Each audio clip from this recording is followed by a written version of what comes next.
अस्सलाम वालेकुम स्टूडेंट्स, अपने page chemistry tips and tricks पे मैं एक बहुत ही इंटरेस्टिंग और बहुत ही इम्पोर्टेंट वीडियो के साथ यहाँ पे मौजूद हूँ।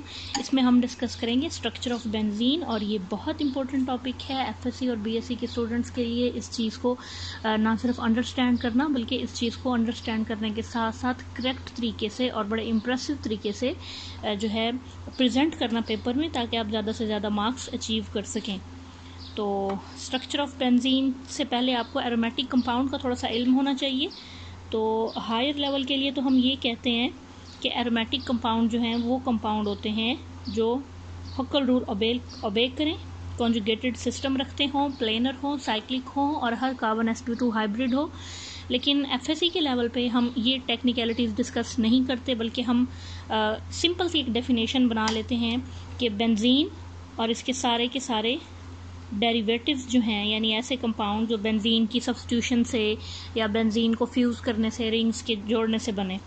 ठीक है, तो benzene and derivatives of benzene, ये सब क्या कहलाएंगे? ये सारे एरोमेटिक कंपाउंड कहलाएंगे। ये सिंपल सी डेफिनेशन है एफएससी लेवल के हिसाब से।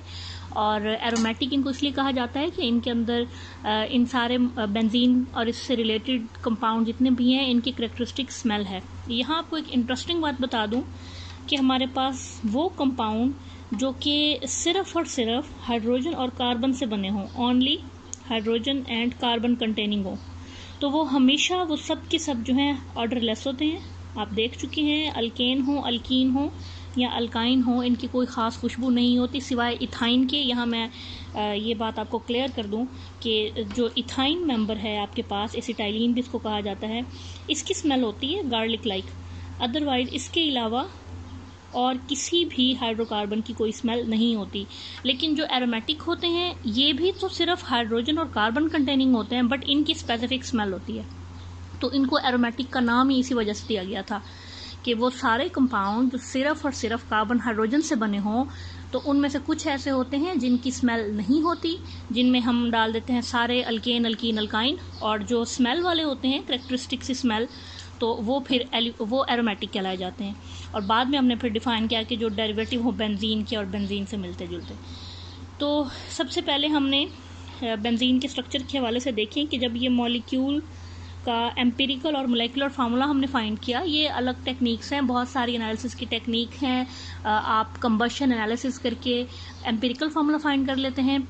ठीक है, आपने कंबशन एनालिसिस कराया इस मॉलिक्यूल का, ठीक है, और आप फर्स्ट ईयर में सीख भी चुके हैं कि कंबशन एनालिसिस हम करते हैं क्या चीज़ फाइंड करने के लिए? हम किसी भी चीज़ का एम्पिरिकल फार्मूला फाइंड करने के लिए। ठीक है, और उसके बाद आपने देखा कि हमने फिर वेपर डेंसिटी मेथड की मदद से इसका मोलर मास फाइंड कर लिया। और हम पिछले वीडियो में भी देख चुके हैं कि एक दफ़ा आपके पास कंपाउंड का एम्पिरिकल फार्मूला और मोलर मास आ जाए अगर, तो आप बड़ी आसानी से उसका मोलेकुलर फार्मूला भी फाइंड कर सकते हैं, जो कि बना C6H6। अब सवाल ये है कि ये जो फार्मूला है ये हमें क्लियरली बता रहा है कि ना ये कोई अल्केन होगा, क्योंकि अल्केन का जनरल फार्मूला होता है CnH2n+2, तो ये बनता C6H14। ना ये कोई अल्कीन है, क्योंकि अल्कीन का जनरल फार्मूला होता है CnH2n, तो ये बनता C6H12। और ना ही ये कोई अल्काइन है, क्योंकि अल्काइन का जनरल फार्मूला होता है CnH2n-2, और ये बनता C6H10। तो इसका मतलब कि ये जो मॉलिक्यूल है ये अल्केन, अल्कीन, अल्काइन से एलिमिनेट हो चुका है। तो फिर ये क्या चीज़ होगा? तो इसके अंदर लाजमी आपके पास मोर देन वन डबल या ट्रिपल बॉन्ड होंगे। तो यहाँ पे स्ट्रेट चेन स्ट्रक्चर ही बना के देखा गया।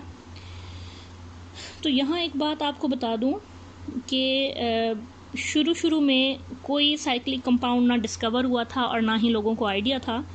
तो वो समझते थे कि शायद हर मॉलिक्यूल स्ट्रेट चेन ही होता है, और उनको साइक्लिक कंपाउंड का आइडिया ही नहीं था किसी को। तो स्ट्रेट चेन के हवाले से इस मोलेकुलर फार्मूला के ये दो स्ट्रक्चर पॉसिबल हैं C6H6 के। ठीक, तो जब इनको देखा गया तो आप देख सकते हैं कि यहाँ बहुत ज़्यादा अनसेचुरेशन है। 1 2 3 4 आपके पास इस स्ट्रक्चर में पाई बॉन्ड है, और नीचे वाला स्ट्रक्चर देखिए तो 1 2 3 4 ही यहाँ पे पाई बॉन्ड्स हैं। C6H6 के साथ, तो ये जो स्ट्रक्चर हमें मिलता है it is highly unsaturated. Highly unsaturated का मतलब कि इसके अंदर बहुत सारे पाई बॉन्ड हैं, ठीक है, इतने सारे पाई बॉन्ड हैं। तो इसको क्या होना चाहिए, इसको वो सारे जो टेस्ट हमने पढ़े हैं अल्कीन और अल्काइन के, वो शो करने चाहिए, ठीक है। It should show test for alkene and alkynes, ठीक है। इसके साथ ही इसको एडिशन रिएक्शन बड़ी आसानी से शो करने चाहिए। वाई, क्यों? क्योंकि आप देखेंगे इसके अंदर इतनी सारी जो अनसैचुरेशन है, इतने सारे पाई बॉन्ड हैं, तो इसको एडिशन रिएक्शन रेडली शो करने चाहिए। और जो सब्स्टिट्यूशन रिएक्शन होते हैं, तो आप देखेंगे कि सब्स्टिट्यूशन रिएक्शन शो करने की इसके पास एबिलिटी नहीं है, क्योंकि जब इतने सारे डबल बॉन्ड पाई बॉन्ड हैं तो फिर ये एडिशन को प्रेफर करेगा, सब्स्टिट्यूशन को प्रेफर नहीं करेगा। तो ये कहानी कितना अर्सा तक चलती रही कि अगर तो बेंजीन का फार्मूला यही है तो उसके यही दो स्ट्रक्चर ही बन सकते हैं, और अगर यही दो स्ट्रक्चर बन सकते हैं तो फिर ये कंडीशन फुलफिल होनी चाहिए, ठीक है। इसके साथ ही आप अगर आइसोमर देखें तो जब भी आपके पास 6 मेंबर वाली रिंग होती है तो उसके ऊपर अगर आप किसी एक कार्बन के ऊपर कोई हैलोजन एटम या OH वगैरह लगा के कोई आइसोमर बनाना चाहें तो 1 हेक्सीन और 1 वाला, 2 वाला और 3 वाला, 3 जो हैं आपके पास आइसोमर इसके बन सकते हैं मोनो सब्स्टिट्यूटेड। तो ये कुछ चीज़ें थी जो इसको शो करनी चाहिए थी, लेकिन हमने देखा कि इनमें से ऐसा कुछ भी नहीं होता, सब कुछ इससे उलट है। किस तरह उलट है कि ये जो हमने टेस्ट पढ़े थे अल्कीन और अल्काइन के, वो ब्रोमीन वाटर वाला टेस्ट और KMnO4 वाला टेस्ट, तो उनमें से कोई टेस्ट ये नहीं देता। ना ये KMnO4 के साथ रिएक्ट करता है और ना ही ये ब्रोमीन वाटर टेस्ट देता है, ठीक है। यानी ना ही ये अल्कीन जैसा बिहेव करता है और ना ही ये अल्काइन जैसा बिहेव करता है। दूसरी बात ज़रा देखिए जी, एडिशन रिएक्शन इसको रेडली देने चाहिए थे, तो यहाँ जी पता चला कि इसको एडिशन रिएक्शन देने में बड़ी मौत पड़ती है। इसके एडिशन रिएक्शन बहुत मुश्किल से होते हैं, रिलक्टेंटली, यानी हेजिटेट करता है, ये आसानी से एडिशन नहीं करता। सब्स्टिट्यूशन रिएक्शन इसको करने चाहिए थे मुश्किल से, लेकिन हमने देखा कि ये सब्स्टिट्यूशन रिएक्शन बहल कर देता है, यानी अगर इसको ज़बरदस्ती आप रिएक्ट कराएं तो ये सब्स्टिट्यूशन रिएक्शन कर लेता है लेकिन एडिशन नहीं करता। जबकि मोनो सब्स्टिट्यूटेड आइसोमर इसके जो हैं 3 बनने चाहिए थे, तो हमें एक ही सिर्फ नज़र आता है। चलें जी, ये तो कुछ ऑब्जर्वेशन थी जिसकी वजह से हमें पता चल गया कि स्ट्रक्चर हो ना हो ये नहीं है, इन दोनों में से कोई नहीं है, यानी स्ट्रेट चेन स्ट्रक्चर नहीं हो सकता, क्योंकि अगर स्ट्रेट चेन स्ट्रक्चर होता तो ये चीज़ें होती और ये चीज़ें नहीं होती, it's mean structure straight chain नहीं है। इनमें से कुछ भी नहीं होता, ना ये अल्कीन जैसा है, ना अल्केन जैसा है, ना अल्काइन जैसा है, ना कोई टेस्ट दे रहा है और ना रिएक्शन उस तरह कर रहा है, तो ये कैसे ये चीज़ हो गया। तो इसके बाद एक बहुत बड़ी जंग छिड़ गई और आप यकीन करें कि 30 सालों तक लोग ये सोचते ही रह गए कि पता नहीं इसका स्ट्रक्चर, लोग I mean not common people, जिन लोगों की ये फील्ड होती है जो केमिस्ट्री के रिसर्च करते हैं, तो वो बेंजीन को लेके बड़े परेशान थे कि पता नहीं ये किस तरह का मॉलिक्यूल होगा, जो नज़र आता है ये वैसा नहीं लग रहा, लेकिन कोई ऐसी जो है कोई पॉसिबिलिटी भी नहीं नज़र आ रही। तो लोग जब बहुत ज़्यादा ऑब्सेस हो जाते हैं किसी चीज़ के साथ, तो इनमें से एक शख्स का नाम था कैक्यूल, और वो बड़ा ऑब्सेस हो गया इसके स्ट्रक्चर को लेके। तो इतना ऑब्सेस हुआ कि कहा जाता है कि वो अपनी लैब में इसको सोचते सोचते बेंजीन के बारे में एक दफ़ा सो गया, तो उसने ख्वाब में एक स्नेक देखा जो कि अपनी टेल को अपने मुंह में लेने की कोशिश कर रहा है, और ऑलमोस्ट अपनी टेल उसने अपने मुंह में ले ली। तो उससे साइकिल का कॉन्सेप्ट बना। तो जब उसकी आंख खुली उसने सोचा कि क्या बेंजीन मॉलिक्यूल साइक्लिक हो सकता है। जब उसने साइकिल देखा तो सबसे, आपको पता है स्टेबल 6 मेंबर 6 ही कार्बन है, तो 6 मेंबर साइकिल उसने जब बना के देखा तो बूम, ये स्ट्रक्चर बन गया। तो बड़ी खुशी हुई उसको। किस लिए, ये अभी पता चल जाएगा किस लिए खुशी हुई। कुछ मसले हल हो गए। कौन से मसले हल हो गए? सबसे पहला मसला मोनो सब्स्टिट्यूटेड आइसोमर वाला। तो यहाँ पे उसको पता चल गया हमें कि मोनो सब्स्टिट्यूटेड आइसोमर सिर्फ एक ही बन सकता है, क्योंकि यहाँ पे सारे के सारे कार्बन इक्विवेलेंट है। बाकी वो सपोज ही कर सकता था कि इस स्ट्रक्चर की वजह से कुछ ऐसे चेंजेस आए हैं जिसकी वजह से ये बाकी प्रॉपर्टीज शो नहीं कर सकता, लेकिन ये पता चल गया कि जब भी आप इस बेंजीन को जो भी हमने थोड़ी देर पहले डिस्कस की है, यहाँ ये बात मैं रिमाइंड कराती चलूँ, इस बेंजीन में और इस बेंजीन में दोनों में आपके पास 4 पाई बॉन्ड है और एक पाई बॉन्ड में 1 मोल हाइड्रोजन या एक पाई बॉन्ड में 1 मोल क्लोरीन ऐड हो सकता है। तो 4 पाई बॉन्ड में 4 मोल क्लोरीन या 4 मोल हाइड्रोजन ऐड होने चाहिए थे, लेकिन जब हम एडिशन करते थे तो 3 मोल ऐड होते थे। तो ये चीज़ जस्टिफाई हो गई कि क्योंकि बेंजीन के अंदर आपके पास 3 मोल्स हैं पाई बॉन्ड के, तो 3 मोल हाइड्रोजन ऐड होके साइक्लोहेक्सेन इस तरह बन जाएगा। या फिर आप इसके अंदर क्लोरीन अगर ऐड कराना चाह रहे हैं तो वो भी 3 मोल ही होगी। तो ये भी एक बड़ा मसला हल हो गया कि क्या वजह थी कि 4 पाई बॉन्ड में से 3 पाई बॉन्ड रिएक्ट करते थे, 1 पाई बॉन्ड रिएक्ट नहीं करता था। तो यहाँ से पता चला कि वो बॉन्ड थे ही 3, ठीक है ना।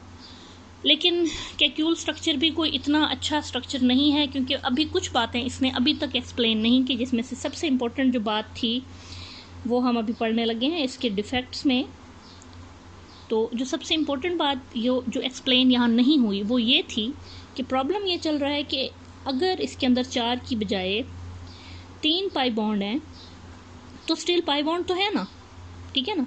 तो इसको एडिशन रिएक्शन तो करने चाहिए ना, वो क्यों नहीं करता ये। और पाई बॉन्ड तो है ना, तो इसको KMnO4 टेस्ट भी तो करना चाहिए, अल्कीन तो है ना, वो क्यों नहीं करता ये। ब्रोमीन वाटर टेस्ट क्यों नहीं करता ये, डबल बॉन्ड तो है ना अलग अलग। फिर जनाब क्या हुआ कि अब हम टाइम गुजरता गया, हम एडवांसमेंट करते गए, टेक्नोलॉजी बेहतर होती गई और हम फाइनली जो है एक्सरे क्रिस्टलोग्राफी तक पहुंच गए। और एक्सरे क्रिस्टलोग्राफी जो टेक्निक है, तो ये इतनी ज़बरदस्त टेक्निक है कि ये एक मॉलिक्यूल की आपको पिक्चर ही बना के दे देती है। जैसे आपने एक्सरे देखा हो आपके रिब्स का, तो स्ट्रक्चर का एक्सरे बता देती है, उसकी पिक्चर आ जाती है आपके पास। जब उस पिक्चर को देखा गया तो लो जी, एक बड़ी हैरानकुन बात ये सामने आई जिसने बहुत लोगों को हैरान कर दिया। वो बात ये थी कि यहाँ जो आप double bond, single bond, double bond, single bond और डबल बॉन्ड बनाते हैं, तो पिक्चर में ये डबल बॉन्ड और सिंगल बॉन्ड नहीं थे, बल्कि पिक्चर में ये इलेक्ट्रॉनिक क्लाउड था, बिल्कुल यूनिफॉर्मली डिस्ट्रीब्यूटेड। इस बात को मैं आपको ऐसे समझाती हूँ कि डबल बॉन्ड की जो लेंथ होती है, आपको पता होता है कि जो डबल बॉन्ड बनता है तो उसकी लेंथ ज़रा शॉर्ट होती है, ठीक है, और जो सिंगल बॉन्ड होता है उसकी लेंथ ज़रा लॉन्ग होती है। जैसे मैं आपको बताऊँ, CC सिंगल बॉन्ड की जो बॉन्ड लेंथ होती है वो 1.54 पिकोमीटर होती है, ठीक है, सॉरी पिकोमीटर नहीं, एंगस्ट्रॉम, पिकोमीटर 154 में होगा। और जो डबल बॉन्ड की जो लेंथ होती है वो होती है हमेशा 1.34, ठीक हो गया ना। तो असूलन इस तरह होना चाहिए था 1.54 पिकोमीटर, 1.34 पिकोमीटर, 1.54, 1.34, 1.54 एंड 1.34, क्योंकि 3 डबल बॉन्ड आपको नज़र आते हैं और 3 सिंगल बॉन्ड नज़र आते हैं। लेकिन एक्सरे क्रिस्टलोग्राफी से हमें पता चला कि ये सारी की सारी जो बॉन्ड लेंथ हैं ये एग्जैक्टली इक्विवेलेंट हैं। और कितनी है ये है 1.397 एंगस्ट्रॉम, ठीक है, यानी ना ही ये सिंगल बॉन्ड वाली है ना ही ये डबल बॉन्ड वाली हैं, ये तो सारे बॉन्ड बिल्कुल एक जैसे हैं। अब एक नई मुसीबत खड़ी हुई, ये कैसे पॉसिबल है भाई, ये क्या हो गया, हमें तो स्ट्रक्चर ऐसा ही नज़र आ रहा है, तो ये तो कुछ और ही नज़र आ रहा है। या तो कोई बॉन्ड ना डबल बॉन्ड है और ना ही कोई बॉन्ड सिंगल बॉन्ड है, उनके दरमियान की कोई चीज़ है। तो ये ऐसा क्या है कि हमारा जो मसला है बेंजीन को लेके वो हल होने में ही नहीं आ रहा। इसके स्ट्रक्चर को लेके हमने बात शुरू की स्ट्रेट चेन स्ट्रक्चर की, उसने हमें 30 सालों तक कंफ्यूज किए रखा। और फिर जब हम साइक्लिक स्ट्रक्चर पे आए हमारा आधा मसला हल हुआ, बट उसके बाद हम फिर कंफ्यूज हो गए हैं क्योंकि हमारे बहुत सारे इश्यूज जो हैं वो सॉल्व नहीं हो रहे। और यहाँ एक्सरे क्रिस्टलोग्राफी ने तो और ही प्रॉब्लम डाल दिया कि हर CC बॉन्ड जो है वो 1.39 एंगस्ट्रॉम का हो गया, यानी यहाँ पे टेक्निकली आपके पास ना सिंगल बॉन्ड है और ना ही डबल बॉन्ड है। तो ये मसला कैसे सॉल्व हुआ, किस थ्योरी ने या किस अप्रोच ने इसको सॉर्ट आउट करने में मदद की, ये डिस्कशन मेरी नेक्स्ट वीडियो में मौजूद है, आप उसको ज़रूर देखिएगा और ये मसला आपको तब जाके हल होगा और बेंजीन का स्ट्रक्चर आपको सही मानों में तब जाके समझ आएगा। तो चैनल को सब्सक्राइब जरूर कीजिएगा और कमेंट में अगर आप कोई टॉपिक बताना चाहते हैं जिसके ऊपर डिस्कशन कराना चाहते हैं तो वो भी ज़रूर मेंशन कर दीजिएगा। ओके, अल्लाह हाफिज़।